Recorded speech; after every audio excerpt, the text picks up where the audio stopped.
तो चलो भाई, आज एक बहुत इंपॉर्टेंट वीडियो लेके आया हूँ। ध्यान से देखना पूरी लास्ट तक। क्या वीडियो है? मैंने आज कुछ क्वेश्चंस उठाए हैं मॉक टेस्ट में से एक। मॉक टेस्ट कौन सा है बताऊंगा बाद में।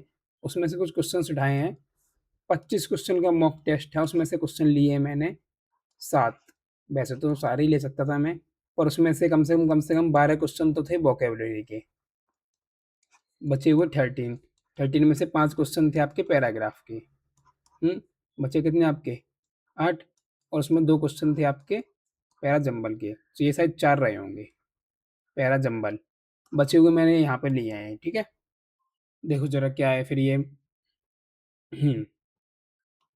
देखो क्या क्वेश्चन है। Consider the following sentences, which of the above sentences is और आर ग्रामेटिकली करेक्ट। ये पूछा है इन चारों में से कौन कौन से करेक्ट हैं। इन चारों में से मैंने जो पढ़ाया है सिर्फ मैंने वही क्वेश्चन लिया है अभी, जिससे कि आप लोगों को संदेह दूर हो जाए कि पढ़ा हुआ कर पाएंगे हम, पेपर में नहीं कर पाएंगे। ध्यान से देखना, ठीक है? ऑप्शन, यहाँ पर टेक्निक क्या है, पहले तो तरीका वही है अपना, चारों पढ़ो एक तरीके से। लेकिन अगर कोई बच्चा सीरियस है जिसने प्रैक्टिस करी है, वो क्या करेगा, सबसे पहले ऑप्शन देखेगा कि ऑप्शन में 2 जगह डी आ रहा है। तो सबसे पहले डी को देख लो। The laws must be taken, नहीं टुक आ रहा है यहाँ पर। मस्ट बी क्या होता है? मस्ट के साथ बी के साथ वर्ब की थर्ड फॉर्म लगती है हमेशा पैसिव वॉइस में, तो ये क्वेश्चन गलत हो गया, टेकन आना चाहिए था।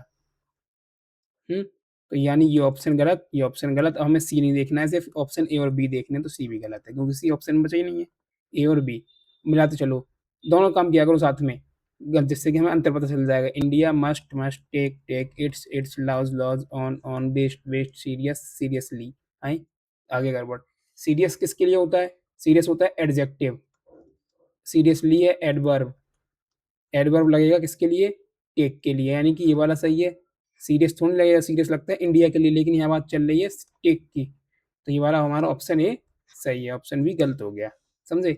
वैसे ये वाला हम लोगों ने अभी एरर करे नहीं है, फिर भी मैंने बता दिया क्योंकि ये मिला हुआ सा क्वेश्चन आया था। आगे देखते हैं जो हम लोगों ने पढ़ा है, ध्यान से देखना।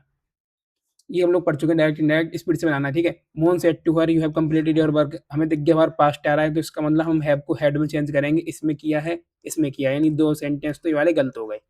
ठीक है, अब चेंज क्या किया है? मोहन सेड टू का टोल्ड किया है, टोल्ड किया है, टोल्ड किया है, ये भी सही है। कॉमा की जगह that, that that. You second person object change होगा, सी आ गया, सी आ गया, सी आ गया। हेड हो गया, कंप्लीटेड कंप्लीटेड। हर और हेज क्या अंतर है भाई? ये your second person object change होगा, हर के लिए हर आएगा। ये वाला सही है, ये वाला गलत है। इस स्पीड से करना है। अभी इतनी देर क्यों लगी? क्योंकि आपको समझाना भी था ना, वरना मैं तो एक बार पढ़ता। Mohan told her that she had completed his work, और Mohan told her that she had completed her work. दोनों में यहाँ अंतर आ रहा था, बस इसको मिला के चेक करना था मुझे तो।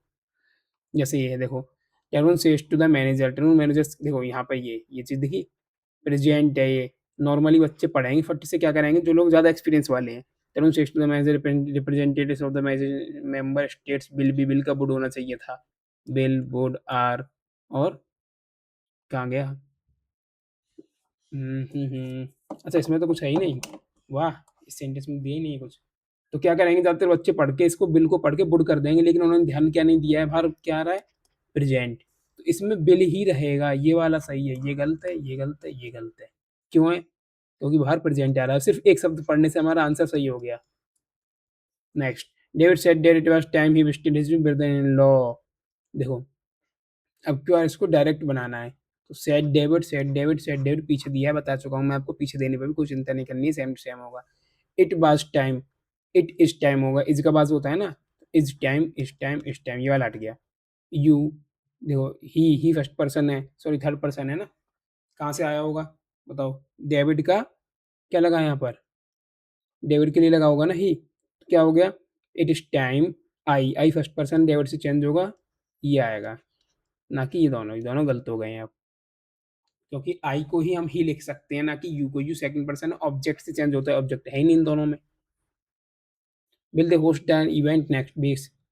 एक्टिव पैसे, पैसे बनाना है, बनाओ जल्दी से बनाओ। बिल द इवेंट में होस्टेड, इवेंट आगे आएगा, ठीक है? बिल है, दे है, बिल के साथ भी लगेगा, ये हो सकता है आंसर, ये भी हो सकता है आंसर। गलत हो गया क्योंकि देश रूम ही दे दिया है। द इवेंट, बिल है या नहीं है? बिल द इवेंट बीन, गलत हो गया, यही बचा। हम्म Elisa ordered her brother to play outside and let her work in peace. हाँ, तो क्या किया? ये वाले वैसे हम लोगों ने नहीं पढ़े हैं, इनको नेक्स्ट क्लास में पढ़ने वाले हैं अभी हम लोग, फिर भी बता देता हूँ। क्योंकि ये वीडियो शायद नेक्स्ट क्लास की बाद ही है आपके पास। Elisa ordered her brother to play outside and let her work in the peace. तो ऑर्डर्ड है यानी सेट टू रहेगा, set two set two set two. Play outside, play outside, play outside, play outside. That कहाँ से आया? And है ना, तो एंड चेंज नहीं होता, यही रहेगा। ये भी गलत, ये भी गलत, बचा ये और ये। And let me work in piece, let me do. Do है क्या इसमें कहीं? डेड वगैरह है? नहीं है, तो यानी डू फालतू में बढ़ा दिया है, ये सही है। Giraffe deaths have also increase because human populations. हाँ भाई, ये डायरेक्ट इनडायरेक्ट एक्टिव पैसिव से अलग है। ये क्यों लिखा है मैंने? देखो, इसमें पूछा गया है यहाँ पर क्या आना चाहिए इसकी जगह पर। अब हमें पढ़ चुके हैं ह्यूमन पॉपुलेशंस, ऐसा लग रहा है बहुवचन है, तो हैज़ की जगह पर हैव आना चाहिए। ढूंढो कहाँ है? हैज़ है इसमें, इसमें हैव है, इसमें हैव है। हो सकता है दोनों में से कोई सा भी। लेकिन ग्रो, हैव के साथ हमेशा वर्ब की थर्ड फॉर्म, तो ये वाला गलत हो गया, ये बचा। Grown and expanded. और वैसे भी दोनों वर्ब सेम आनी चाहिए, वर्ब की थर्ड फॉर्म ही आनी चाहिए दोनों। ये नहीं है एक वर्ब की थर्ड फॉर्म, एक वर्ब की फर्स्ट फॉर्म, एक वर्ब की थर्ड फॉर्म, ये नहीं आना चाहिए। तो ये हमारा सही हो गया आंसर। इस टाइप से करना होता है। अच्छा लगा तो बताना वीडियो कमेंट करके।